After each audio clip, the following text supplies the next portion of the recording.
Então vamos dar início. O Espírito Santo de Deus, parte 47. Guarde dentro de você as coisas boas. A mensagem de hoje fala sobre isso. Você guardar dentro de você as coisas boas.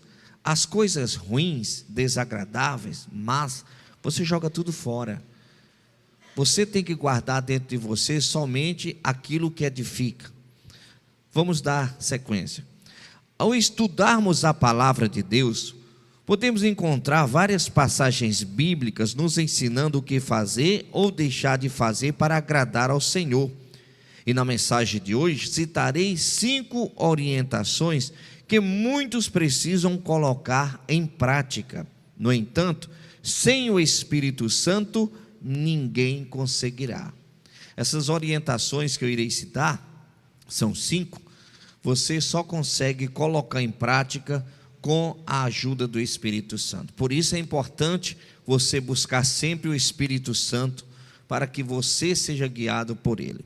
A primeira orientação: guarde dentro de você as coisas boas, descarte as negativas.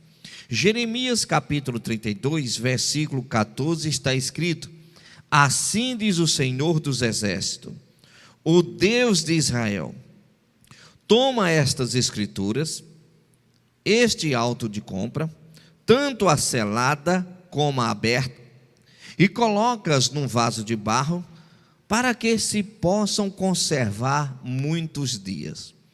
Para um pouquinho, aqui Deus estava falando com o seu mensageiro, que ele tinha que pegar um vaso de barro, e guardar dentro desse vaso de barro as escrituras.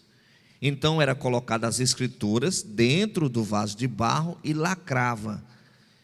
E aquele vaso preservava as escrituras.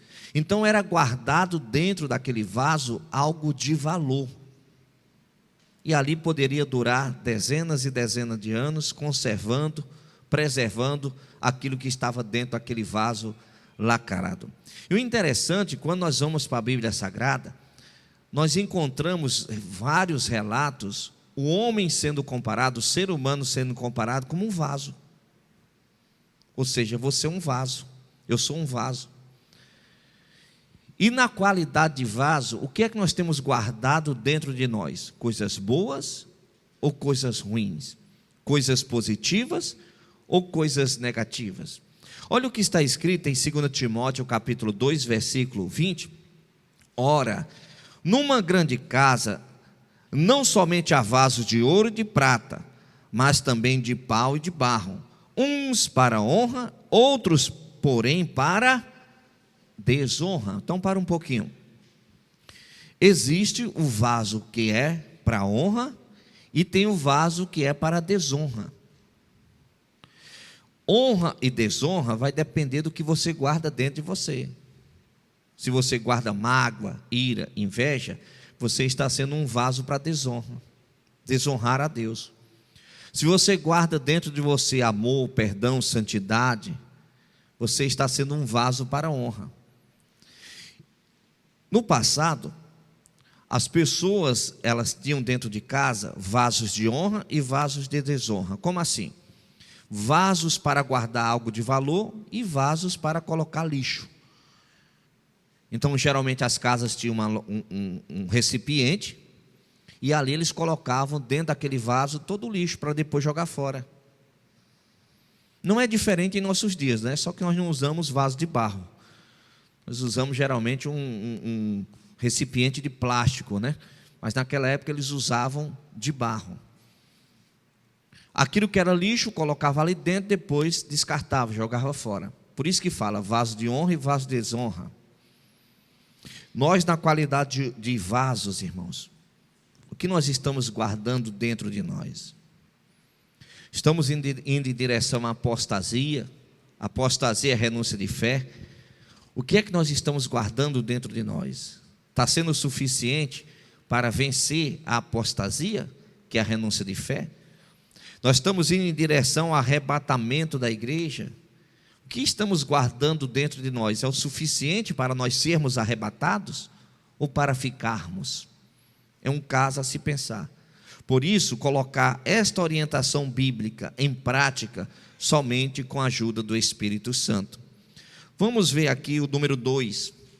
Segunda orientação: ande em santidade.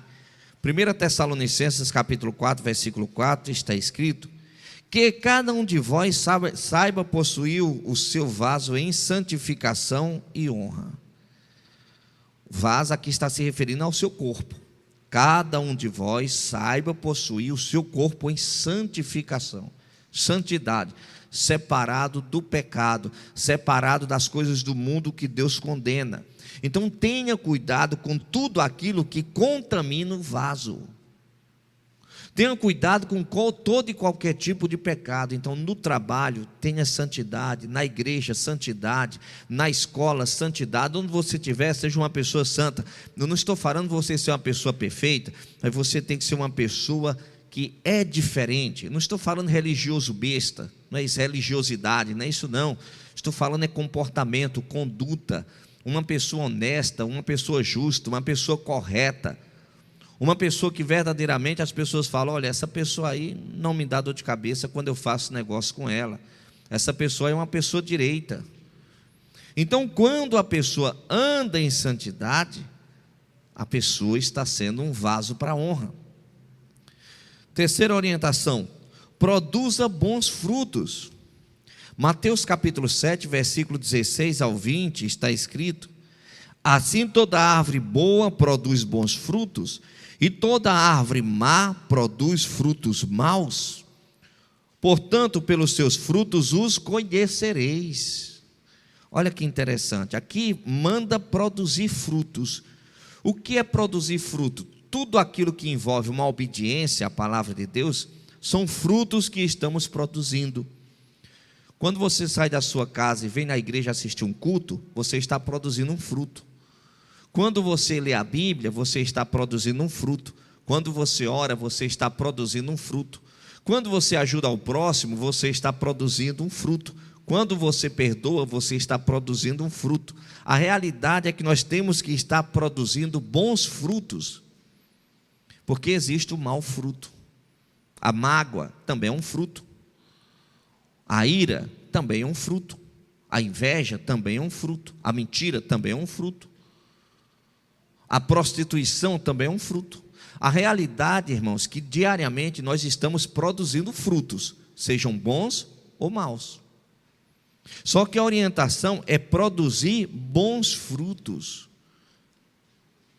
Sabe um fruto que eu acho que 80%, 90% dos servos de Deus deixaram de produzir? É o fruto do ganhar almas para Jesus.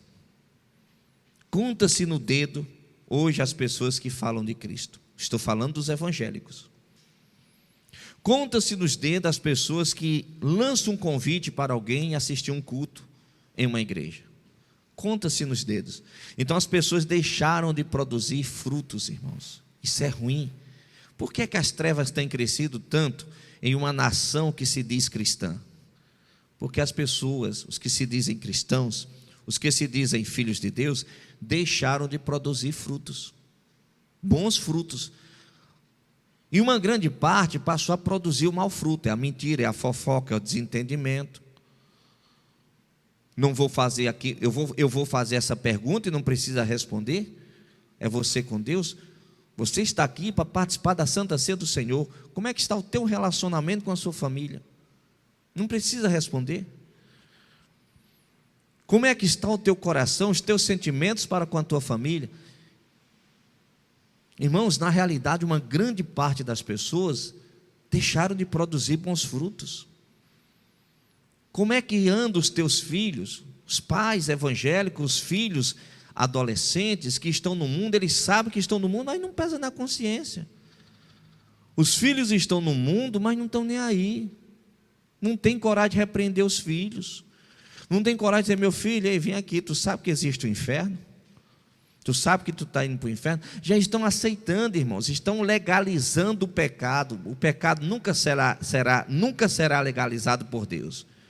Ele pode ser legalizado pelo homem, ele pode ser legalizado pela igreja, ele pode ser legalizado pela religião, mas ele nunca será legalizado por Deus. Então, às vezes, estão aceitando aquele fruto, sabe, do temor, o fruto do amor, porque a pessoa está vendo as pessoas indo para o inferno e não faz nada. Nós só iremos conseguir produzir esse fruto, irmãos, com o Espírito Santo, porque ele começa a nos incomodar, ele começa, sabe, tirar cada um de nós de uma zona de conforto e começa a nos usar para abençoar os demais. 4. Não se curve diante das aflições da vida. João capítulo de número 16, versículo 33, está escrito: estas coisas vos tenho dito para que tenhais paz em mim. No mundo tereis aflições, mas tende bom ânimo, venci o mundo. Não se curvar diante das aflições. Que tem de gente que se curva, desiste por causa das aflições, enfrenta uma luta, pronto, já era, já desiste. Você sabe que a grande parte dos cristãos, irmãos, se perdeu o casamento, não quer mais saber de Deus? Se o marido abandonar, a mulher não quer mais saber de Deus? Se a mulher abandonar, o marido não quer mais saber de Deus? Ou seja, não estão preparados para as aflições da vida. Quantos, irmãos, se perdeu o emprego, não quer mais saber de Deus? Vai se revoltar contra Deus, vai ficar chateado com Deus e não vai mais para a igreja? Quantos, irmãos, estão na igreja, mas no dia que a mãe morrer, no dia que o pai morrer, vai deixar de frequentar a igreja? Porque era o pai que levava, era a mãe que levava. E no dia que o pai e a mãe não tiver mais, então tipo assim, agora eu vou se eu quiser. Estou falando de adulto, não estou falando de criança não. Não vai mais. A aflição da perda de um ente querido leva a pessoa a não buscar mais Deus. E a orientação de Deus, irmãos, é a pessoa não se curvar diante das aflições, diante das lutas, dos obstáculos, das batalhas, das tribulações. Nós temos que perseverar firmes com Deus, e estando todos cientes que o que está em jogo é uma vida eterna, com Deus ou sem Deus. É isso que está em jogo. Não é uma promoção, não é um título. O que está em jogo é uma vida eterna. Promoção, título, tudo passa. Agora o que está em jogo é uma vida eterna, com Deus ou com o diabo. Por isso, diante das aflições, permaneça firme, não retroceda, não baixe a guarda, não desista, não desanime, não retroceda. Número 5. Aceite os planos de Deus para a sua vida, mesmo que traga desconforto. Olha que interessante. Aceite ou aceitar, ou aceite os planos de Deus para a sua vida. Os planos de Deus, irmãos, são diferentes dos nossos. Você acha que meus planos eram estar em Manaus, quando Deus me chamou? Eu nem sabia que existia Manaus, quando Deus me chamou. Eu tinha um monte de planos. Quando eu saí do Ceará para São Paulo, eu saí com um plano traçado. E pelos meus planos traçados, na época, esse horário, aos olhos humanos, era para estar no Ceará. Pelos planos traçados da época. Só que na trajetória Deus começou a trazer um plano diferente. Nós temos que querer para as nossas vidas os planos de Deus, por mais que traga alguns desconfortos, por mais que traga dessabores, por mais que você às vezes tenha que renunciar a seus sonhos, suas metas, seus desejos. Vamos ver uma passagem bíblica, Mateus capítulo 1, versículo 20. E projetando ele isto, ele quem? José. Projetando o quê? Deixar Maria, porque Maria estava grávida do Espírito Santo. José sabia que ele não era o pai daquela criança, Deus ainda não tinha se manifestado para José.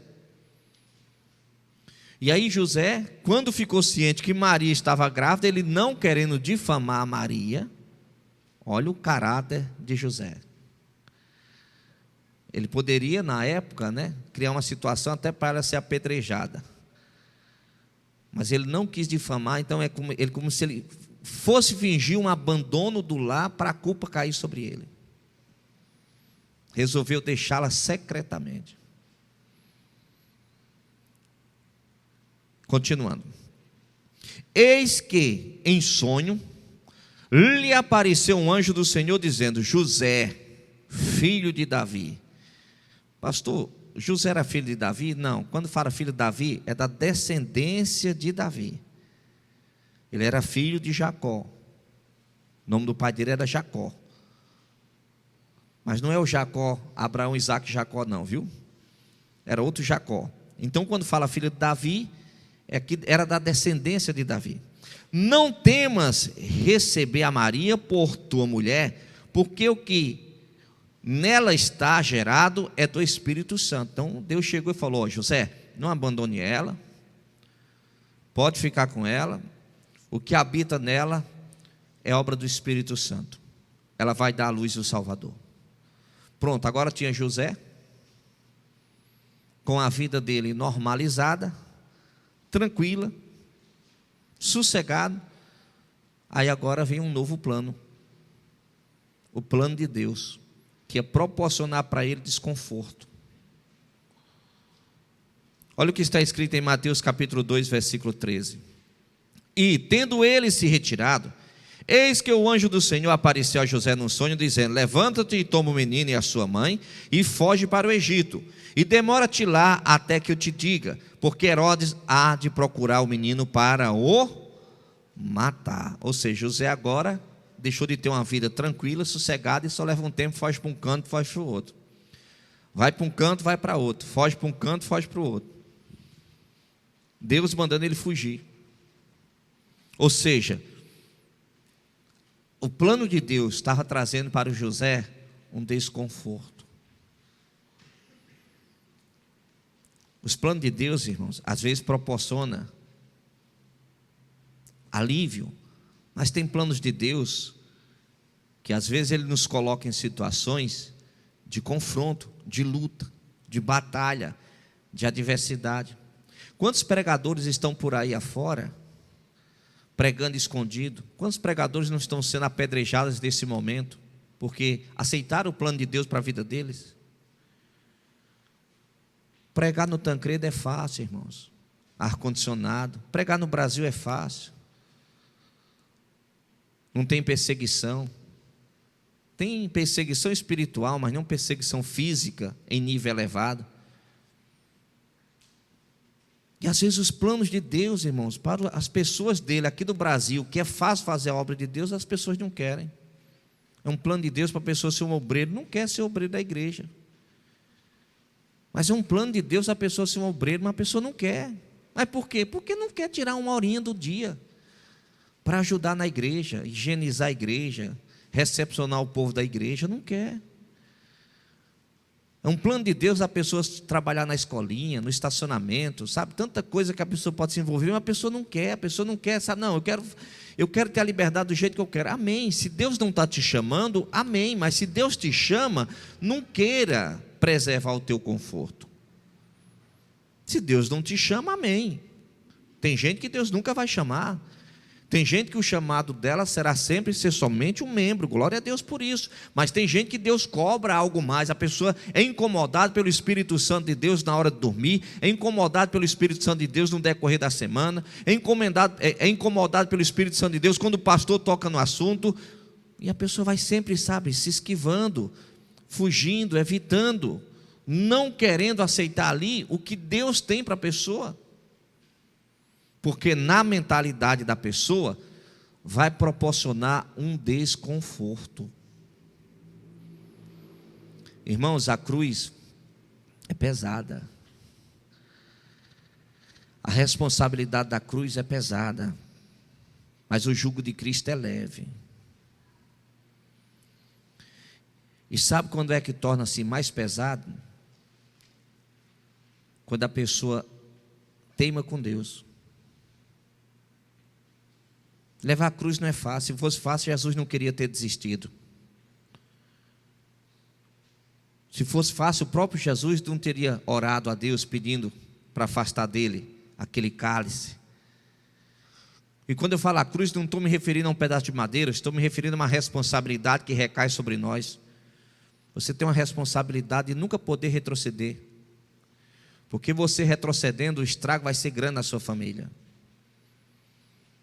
Por mais que você desanime, canse e queira parar, você tem uma cruz, uma responsabilidade. Você sabe que você nunca vai poder parar, porque no dia que você parar, uma tropa para junto contigo. Então a cruz, irmãos, não é fácil. A cruz às vezes traz angústia, tristeza. Jesus, prestes a ser crucificado, ele chegou a transpirar sangue, gotas de sangue, e orava a Deus: aparta de mim este cálice, todavia não seja feita a minha vontade, mas a tua. Às vezes as pessoas não querem nem transpirar suor comum, imagine gotas de sangue. E perante a ciência é possível, viu, irmãos? Dependendo do nível de pressão e de angústia, de estresse, o ser humano pode transpirar as gotas de sangue. O que aconteceu com Cristo é algo que a ciência fala que acontece. Não é algo sobrenatural que aconteceu, não. É algo normal que acontece em uma pessoa que chegar naquele nível, ou se aproximar daquele nível de angústia. Aqui nós encontramos José aceitando o plano de Deus para a vida dele e perdendo todo o conforto e tranquilidade. Corre para um canto, corre para o outro, agora foge. José poderia falar: mas Deus, não é mais fácil o senhor matar essa turma logo? O senhor não é poderoso, não é só dar um pituíte, como diz lá no Ceará, né? Só dar um sopro e matar todo mundo, está tudo resolvido. Deus tem formas diferentes de agir e de trabalhar, irmãos. Deus, ele não resolve as coisas tão rápido. Não é pensando em você, é dando um tempo para a pessoa que está errando mudar. Às vezes tem aquela pessoa te perseguindo, e Deus sabe, está dando tempo, não tomou uma atitude, porque Deus quer ver se consegue entrar no coração daquela pessoa, para que aquela pessoa mude de comportamento. Lembra do Saulo? Saulo era perseguidor da igreja. Saulo perseguia e matava os discípulos de Cristo. Não poderia muito bem Deus ter matado Saulo antes de ele se converter, mas Deus deu tempo. Quantas pessoas foram injustiçadas por causa de Saulo? Porque Deus deu tempo. Deus não está preocupado com aquela pessoa estar perseguida ou morre numa injustiça. Não, já está salvo, irmão. Deus está preocupado com aquela pessoa que ainda não alcançou a salvação, e que Deus está dando tempo ainda para ver se ela alcança a salvação. Deus tem uma forma diferente de agir, irmãos. Deus olha diferente. Deixa eu citar aqui um exemplo para você. Escuta o que eu vou falar, presta atenção para você entender mais ou menos como é Deus, certo? Vamos lá. Digamos que eu chego aqui para vocês e mostro aqui um documentário que passou no jornal. Um carro passa, atropela uma criança e mata. O que é que você acha que esta pessoa que fez isso merece? E aí descobre que o cara ainda estava dirigindo bêbado e matou uma criança. O que é que esse cara merece na sua concepção? Aí terá vários tipos de julgamentos, né? Correto.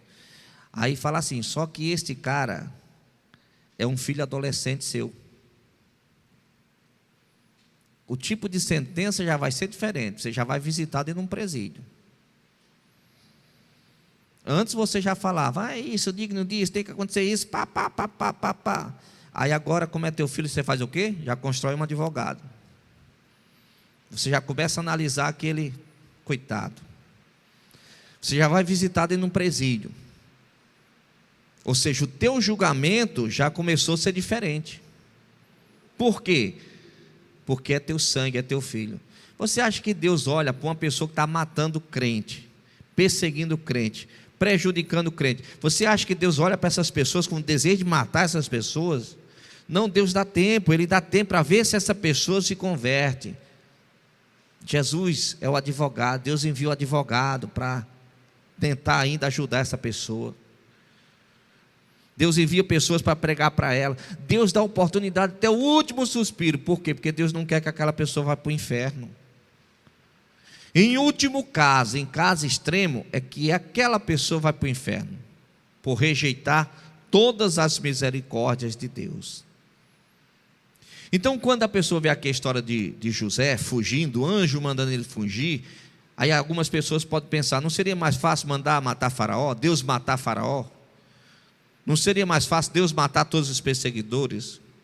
Aí essas pessoas não teriam tempo para se arrepender. Quando Jesus foi crucificado, irmãos, que o véu do templo se rasgou, alguns falaram, verdadeiramente Ele é o Filho de Deus. Ou seja, alguns só caíram a ficha depois que mataram Jesus. E já imaginou se Deus tivesse matado aqueles que falaram verdadeiramente ao Filho de Deus? Eles teriam perdido a oportunidade da salvação. Então o juízo de Deus é diferente, o tempo de Deus é diferente. Por isso que nós precisamos do Espírito Santo, porque com o Espírito Santo em nossas vidas, nós não iremos medir as pessoas pela nossa régua. Nós iremos falar, Deus é o Senhor que tem o controle. Nós não iremos tomar atitudes em cima do que nós queremos. Nós iremos falar, Deus é o Senhor que tem o controle. Então, diante de uma luta, nós não iremos retroceder, baixar a guarda, porque nós sabemos que o nosso Pai, que é Deus, está no controle. E no tempo certo, na hora certa, Deus se encarrega de fazer o que tem que ser feito. Agora, irmãos, dentro de nós não pode ter um sentimento de vingança. Meu Deus, pesa a tua mão. Porque uma pessoa cheia do Espírito Santo, ele só fala assim, meu Deus, pesa a tua misericórdia. Meu Deus, entra com misericórdia. Uma pessoa vazia do Espírito Santo, às vezes cobra muito de Deus. Meu Deus, faz justiça, faz justiça. Cuidado, porque se Ele fizer justiça, talvez você seja o primeiro a ser prejudicado. Por isso que a Bíblia fala que o juízo será sem misericórdia para quem não usou de misericórdia. E às vezes é melhor errar por excesso de misericórdia do que errar por excesso de juízo. Então, irmãos, se nós temos um Deus criador de todas as coisas, que sabe até quantos fios de cabelo tem na nossa cabeça, vamos descansar o coração, vamos buscar o Espírito Santo, vamos nos encher do Espírito Santo, vamos ganhar almas para Cristo, vamos fazer a diferença. Que isso foi para isso que Deus nos chamou. No próximo domingo daremos continuação, mas só para finalizar aqui, para conseguirmos guardar dentro de nós as orientações do Senhor, somente com a ajuda do Espírito Santo. Feche os olhos, por favor, coloca a mão no coração, vamos falar com Deus. Pai, obrigado, meu Senhor, por esta mensagem que o Senhor nos trouxe.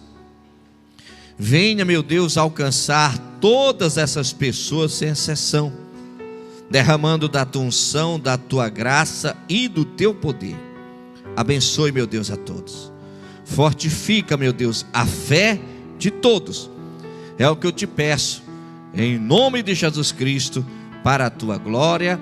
Amém. E você que crê, aplauda o Senhor Jesus Cristo bem forte, que Ele merece.